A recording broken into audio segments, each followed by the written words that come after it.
अक्सर जब हम स्कूलों में पढ़ाई जाने वाली ग्रामर या व्याकरण के बारे में सोचते हैं तो एक बहुत ही उबाऊ सी तस्वीर सामने आती है। बिल्कुल, वो नियमों की मोटी मोटी किताबें और हाँ, और लाल स्याही से कटे हुए हमारे वाक्य, कुछ ऐसे सख्त उसूल जिन्हें बिना समझे बस बस रटना होता है। मतलब ऐसा लगता है जैसे व्याकरण कोई पिंजरा है जिसमें हमारी भाषा को कैद कर दिया गया है। ये सच है। हमने इसे हमेशा एक एक गणितीय फॉर्मूले की तरह देखा है, जहां अगर आपने एक भी नियम तोड़ा तो सब कुछ गलत हो जाता है। लेकिन असल में भाषा का विकास इस तरह से तो नहीं हुआ था। सही कहा। और यही आज की हमारी इस विशेष चर्चा का मतलब जो मूल विचार है वो यही है। हाल ही में हम कुछ ऐसे स्रोतों का अध्ययन कर रहे थे, खासकर एक पीडीएफ स्लाइड जो जो मुख्य रूप से भावी शिक्षकों को प्रशिक्षित करने के लिए तैयार की गई है। वो स्रोत काफी गहराई से चीजों को समझाता है। एक बहुत ही गहरी बात समझ में आई। हमारी आज की चर्चा का मिशन ही यही है कि हम उस पीडीएफ स्लाइड को एक आदर्श शिक्षक की तरह पढ़ाएं या समझें। एक आदर्श शिक्षक की तरह। ये नजरिया बहुत दिलचस्प है ना? क्योंकि एक आदर्श शिक्षक व्याकरण को नियमों की तरह नहीं, बल्कि एक जीवित तंत्र की तरह देखता है। वो तंत्र जो हमारी इस बिखरी हुई दुनिया को व्यवस्थित करता है। तो चलिए इसे थोड़ा विस्तार से समझते हैं। जरूर। देखिए, एक आदर्श शिक्षक का नजरिया ही यही होता है कि वो जटिलताओं को रटाने के बजाय उसके पीछे के विज्ञान को स्पष्ट करे। हमारे स्रोत में भी शुरुआत सीधे बड़ी बड़ी परिभाषाओं से नहीं होती। अच्छा, तो वो शुरुआत कहाँ से करते हैं? वो बिल्कुल बुनियादी स्तर से शुरू करते हैं, ध्वनि और अक्षरों से। मतलब इंसान और जानवरों के बीच का एक बड़ा अंतर यही है कि जानवर भी ध्वनियां निकालते हैं, लेकिन इंसान उन ध्वनियों को एक एक व्यवस्थित क्रम में रखकर अर्थ पैदा करता है। बहुत ही बेसिक लेकिन जरूरी बात है। और यहीं से शब्द का जन्म होता है। स्रोत में एक बहुत ही सरल लेकिन एकदम सटीक उदाहरण था। हाँ, वो कमल वाला उदाहरण। बिल्कुल। अगर हम 3 अक्षरों को लें, क, म और ल, और उन्हें इसी क्रम में रखें तो कमल बनता है। ये एक सार्थक शब्द है। बिल्कुल। मतलब इसे सुनते ही हमारे दिमाग में तुरंत एक फूल की छवि उभर आती है। हाँ, एकदम सही। लेकिन इसका दूसरा पहलू भी उतना ही महत्वपूर्ण है। अगर हम इन्हीं अक्षरों का क्रम बदलकर म, क, ल कर दें तो मकल बन जाता है। हाँ, मकल। अब ध्वनियां वही हैं, बोलने में ऊर्जा उतनी ही लगी है, लेकिन दिमाग के लिए एकदम खाली और निरर्थक है। इसका कोई मतलब ही नहीं है। बिल्कुल। लेकिन एक बार जब हमारे पास वो सार्थक शब्द आ जाता है, जैसे कमल, तो वो स्थिर नहीं रहता। यहाँ स्रोत में एक बहुत ही दिलचस्प शब्द का इस्तेमाल किया गया था, विकार। विकार यानी बदलाव। हाँ, शुरुआत में जब मैंने विकार के बारे में सोचा तो मुझे लगा जैसे किसी कलम को बीच से तोड़ देना या मोड़ देना। लेकिन वो तो विनाश हो गया, है ना? सही कहा, वो तो तोड़फोड़ हो गई। मुझे लगता है कि भाषा में विकार का मतलब किसी चीज को तोड़ना नहीं है, बल्कि ये गीली मिट्टी की तरह है, जिसे हम क्ले भी कहते हैं। अरे, ये गीली मिट्टी वाली उपमा तो बहुत सटीक है। मतलब भाषा में शब्द सच में इसी तरह काम करते हैं। है ना? जैसे मूल शब्द वो गीली मिट्टी है, और जब हम उसे किसी वाक्य में इस्तेमाल करते हैं तो समय, स्थिति या लिंक के सांचे में ढाल देते हैं। बिल्कुल। जैसे लड़का एक मूल मिट्टी है। हाँ, और अगर संख्या ज्यादा हो गई तो हमने उसे लड़के के सांचे में ढाल दिया। अगर लिंग बदला तो वो लड़की बन गया। एकदम सही। और व्याकरण की भाषा में इसी लचीलेपन को विकारी शब्द कहा जाता है। मतलब जो बदल सकें, संज्ञा, सर्वनाम, विशेषण और क्रिया, ये चारों इसी गीली मिट्टी की तरह हैं। ये वार्षिक की जरूरत के हिसाब से खुद को आराम से बदल लेते हैं। लेकिन मुझे यहाँ एक बात खटकती है। मैं सोच रही थी कि अगर भाषा को लचीला ही होना है तो सारे शब्दों को बदलने की आजादी क्यों नहीं दे दी जाती? ये एक बहुत ही लाजवाब सवाल है। स्रोत में अविकारी शब्दों का भी तो जिक्र है, जिन्हें हम अव्यय कहते हैं, जैसे क्रिया विशेषण, संबंध बोधक, समुच्चय बोधक। ये शब्द इतने जिद्दी क्यों होते हैं कि कभी अपना रूप ही नहीं बदलते? इसे ऐसे समझिए, अगर आप एक इमारत बना रहे हैं तो क्या आप पूरी की पूरी इमारत सिर्फ गीली मिट्टी से बना सकते हैं? नहीं, बिल्कुल नहीं। वो तो तुरंत ढह जाएगी। बस आपको उस ढांचे को खड़ा रखने के लिए, मजबूती देने के लिए लोहे के पिलर या सरियों की जरूरत होती है, जो मुड़े नहीं। अविकारी शब्द भाषा के वही लोहे के पिलर हैं। ओह, अब समझ आया मुझे। जैसे पर, और या विस्मयादि बोधक शब्द। अरे हाँ, बिल्कुल। अगर हम कहें कि किताब मेज पर है या मोबाइल मेज पर है, तो किताब स्त्रीलिंग है और मोबाइल पुलिंग, लेकिन वो पर शब्द कभी परी या परो नहीं होता। एकदम सही पकड़ा आपने। वो पर अपनी जगह पर मजबूती से खड़ा रहता है, चाहे चाहे वाकई में कोई भी बदलाव आ जाए। अरे वाह! और जब हम इस ढांचे को समझ लेते हैं तो संज्ञा को समझना बहुत आसान हो जाता है ना? बिल्कुल, ये स्पष्ट हो जाता है कि संज्ञा एक विकारी शब्द है, यानी ये उन लचीले शब्दों की श्रेणी में आती है जो रूप बदल सकते हैं। और यहाँ बात सच में बहुत रोचक हो जाती है, वो कैसे? क्योंकि अगर संज्ञा बदल सकती है तो हमें ये सोचना होगा कि असल में इसका काम क्या है। अगर हम व्याकरण की किताबों से बाहर निकलकर देखें तो संज्ञा क्या है? अगर दार्शनिक रूप से देखा जाए तो यह हमारे आसपास की दुनिया को लेबल करने या बस नाम देने का एक तरीका है। बिल्कुल, दुनिया में जो कुछ भी है, चाहे वो कोई प्राणी हो, वस्तु हो, कोई स्थान हो या फिर हमारे मन का कोई भाव ही क्यों ना हो, उसे पहचानने के लिए हमने एक नाम गढ़ा है। हाँ, और व्याकरण की दुनिया में वही नाम संज्ञा कहलाता है। लेकिन क्या हमें सच में शब्दों को जातिवाचक और व्यक्तिवाचक जैसे अलग-अलग श्रेणियों में बांटने की जरूरत है? मेरा मतलब है, अगर मैं एक कुर्सी को कुर्सी कह रही हूँ तो इससे क्या फर्क पड़ता है कि वो कौन सी संज्ञा है? यहाँ सबसे दिलचस्प बात यह है कि ये वर्गीकरण सिर्फ व्याकरण के लिए नहीं बनाया गया है। ये दरअसल हमारे दिमाग की जो कॉग्निटिव लोड होता है ना, मानसिक बोझ। हाँ, मानसिक बोझ को कम करने का एक तरीका है।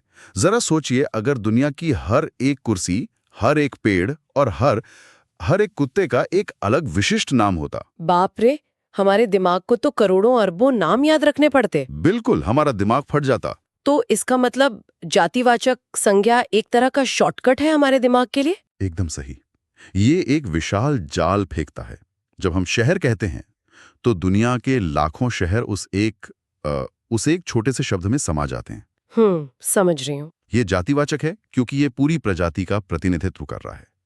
हमें हर शहर का नाम याद रखने की जरूरत नहीं है, जब तक कि हमें किसी खास शहर की बात ना करनी हो। और जब हमें उस विशिष्ट जगह की बात करनी होती है, तब हम उस जाल में से एक चीज को निकालते हैं और उसे व्यक्तिवाचक संज्ञा बना देते हैं। बिल्कुल ऐसे। जैसे शहर से जूम इन करके हम सीधे लखनऊ पर आ गए। अब ये विशिष्ट हो गया। स्रोत में एक बहुत ही व्यवहारिक उदाहरण भी था, पंखा। हाँ, पंखे का उदाहरण बहुत सटीक बैठता है यहाँ। जब हम सिर्फ पंखा कहते हैं तो वो एक सामान्य जातिवाचक शब्द है, लेकिन जब हम बजाज पंखा या क्रॉम्पटन पंखा कहते हैं तो हम एक विशिष्ट पहचान तय कर देते हैं। ये जूम इन और जूम आउट करने की जो क्षमता है ना, यही इंसानी भाषा को इतना शक्तिशाली बनाती है। हम सामान्य से विशिष्ट की ओर बहुत तेजी से बढ़ सकते हैं। अच्छा, ये तो हो गई उन चीजों की बात जिन्हें हम देख सकते हैं, मतलब जिनका एक निश्चित आकार है। हाँ, लेकिन हमारी दुनिया केवल ठोस वस्तुओं से तो नहीं बनी है ना? जब हम भौतिक वस्तुओं से आगे बढ़ते हैं तब भाषा की असली परीक्षा शुरू होती है। और ठीक यहीं पर जातिवाचक संज्ञा के दो अन्य उप प्रकार सामने आते हैं, समूहवाचक और द्रव्यवाचक। समूहवाचक मतलब जैसे कलेक्टिव नाउन। हाँ, समूहवाचक संज्ञा इसलिए जरूरी है क्योंकि कई बार हमें व्यक्तियों के बजाय पूरी की पूरी भीड़ या समूह को एक इकाई मानना पड़ता है, जैसे परिवार या सेना या फिर ज्यूरी। बिल्कुल, हम सेना के हर जवान का नाम अलग अलग तो नहीं लेते, हम पूरे समूह को एक ही नाम दे देते हैं। हाँ, वो भी एक तरह का शॉर्टकट ही हुआ। और जो द्रव्यवाचक संज्ञाएं हैं वो उन चीजों को संभालती हैं जिन्हें हम गिन नहीं सकते, लेकिन वे भौतिक रूप से मौजूद जरूर है, जैसे पानी, सोना, लोहा या ऑक्सीजन जैसी गैस। एकदम सही। लेकिन पता है, स्रोत सामग्री में जिस चीज ने मुझे सबसे ज्यादा सोचने पे मजबूर किया वो थी भाववाचक संज्ञा। हाँ, भाववाचक संज्ञा। ये तो भाषा विज्ञान का शायद सबसे जादुई हिस्सा है। सच में, स्रोत में वो बुढ़ापे का जो उदाहरण दिया गया था वो बहुत ही गहराई वाला था। हाँ, वो बहुत ही सोच समझ कर दिया गया उदाहरण है। मतलब अगर हम कहें कि हमने बुढ़ापा देखा है तो असल में हम क्या देख रहे होते हैं?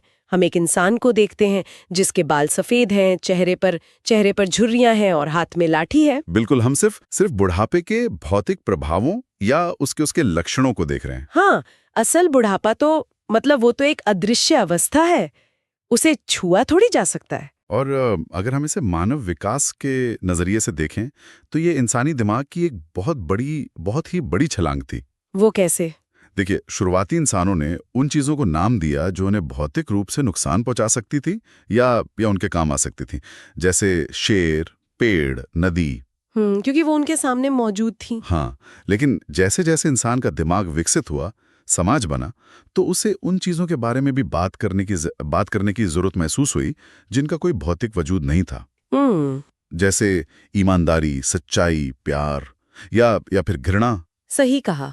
अब देखिए, हम किसी व्यक्ति के व्यवहार को देखकर उसे ईमानदार कह सकते हैं, जो कि एक विशेषण है। हाँ, एडजेक्टिव है। लेकिन उस गुण पर स्वतंत्र रूप से चर्चा करने के लिए हमें उसे एक वस्तु का दर्जा देना पड़ा।